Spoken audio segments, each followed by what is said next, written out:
কোয়েল পাখির বাচ্চা ব্রুডিং করার সময় বাচ্চার মৃত্যুর কয়েকটি কারণ রয়েছে।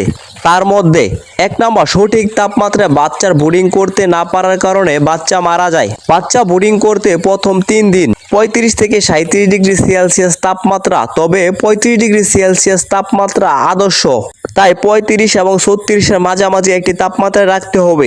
পরবর্তী প্রত্যেক দিন তাপমাত্রা 1 ডিগ্রি সেলসিয়াস করে কমাতে হবে। 10 দিন পর থেকে বাচ্চাগুলোকে স্বাভাবিক তাপমাত্রায় রাখতে হবে।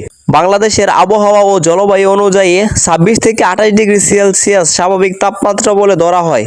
তাই 10 দিন পর থেকে বাচ্চাগুলোকে স্বাভাবিক তাপমাত্রা 28 ডিগ্রি সেলসিয়াসে রাখতে হবে। 2 নাম্বার, বাচ্চা পানিতে পড়ে মারা যায়, তাই পানির পাত্রে মার্বেল, নুড়ি পাথর ব্যবহার করতে হবে, যাতে করে বাচ্চাগুলো পানি খেতে যেয়ে ভিজে না যায়। 3 নাম্বার, বাচ্চার বোর্ডিং এর লিটার পরিষ্কার পরিচ্ছন্ন রাখতে হবে।